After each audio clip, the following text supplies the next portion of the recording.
আসসালামু আলাইকুম, সুমাইমা চ্যানেল থেকে আপনাদের সবাইকে স্বাগতম। আজকের রেসিপি হচ্ছে রসমালাই। প্রতিটা রেসিপির মতন আজকের রসমালাই অনেক সহজ আর মিষ্টিগুলো অনেক তুলতুলে হয়েছে। যাদের কাছে সফট রসমালাই ভালো লাগে এই রেসিপিটা তাদের জন্য। তো চলুন বানিয়ে নেওয়া যাক।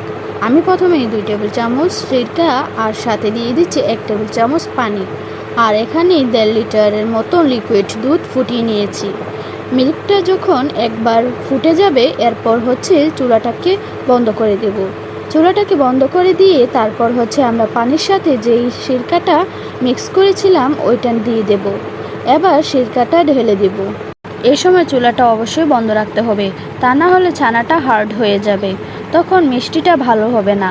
সিরকাটা আর পানির সাথে মিশ্রণটা দিয়ে দেওয়ার পর কিছুক্ষণ পরেই দেখা যাবে এরকম ছানা কাটতে শুরু করেছে।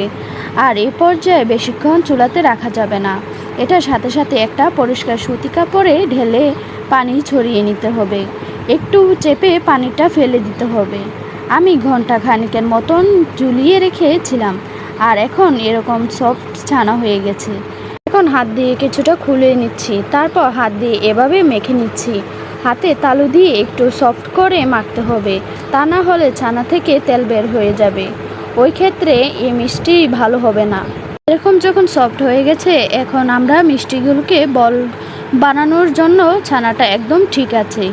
সবগুলো বল যাতে একই রকম হয় তার জন্য একটা চামচ নিয়ে বানাতে চেষ্টা করবেন। তো এখন হাতে নিয়ে এভাবে ঘুরিয়ে ঘুরিয়ে মিষ্টিগুলোকে বল বানিয়ে নিচ্ছি। আপনি চাইলে সাইজে আরেকটু ছোটও করতে পারেন।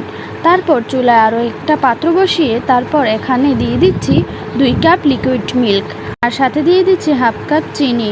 চিনিটা যার যার টেস্ট অনুযায়ী দিতে পারবেন। মিডিয়াম আছে বেশ কিছুক্ষণ ফুটিয়ে নিয়েছি। আমাদের দুধের এই মিশ্রণটা রেডি হয়ে গেছে। আর এখন চুলাটাকে কমিয়ে রসমালাইয়ের বলগুলোকে দিয়ে দিচ্ছি। মিষ্টি বলগুলো দেওয়া হয়ে গেলে এখন আমি একটা ঢাকনা দিয়ে ঢেকে দেব মাত্র 10 মিনিটের জন্য। আর এই 10 মিনিটে আমাদের রসমালাইটা রেডি হয়ে যাবে।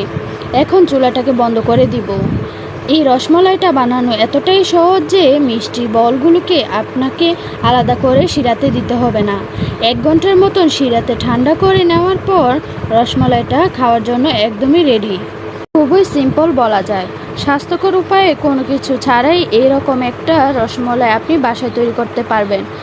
আর এই রসমালাইয়ের টেস্টটা খুবই মজার হয়ে থাকে। চাইলে বাসায় বানিয়ে দেখতে পারেন। ছোট ছোট টিপসগুলোকে খেয়াল করলে আপনারা রসমালাইটা খেতেও এমন টেস্ট হবে। আশা করছি আপনাদের সবার কাছে আজকে ভিডিওটি ভালো লেগেছে। যদি ভালো লেগে থাকে তাহলে অবশ্যই লাইক, কমেন্ট, শেয়ার করে জানাবেন। তো বন্ধুরা, আজকে ভিডিওটা এখানে শেষ করছি। ধন্যবাদ। আসসালামু আলাইকুম ওয়া রাহমাতুল্লাহি ওয়া বারাকাতুহু।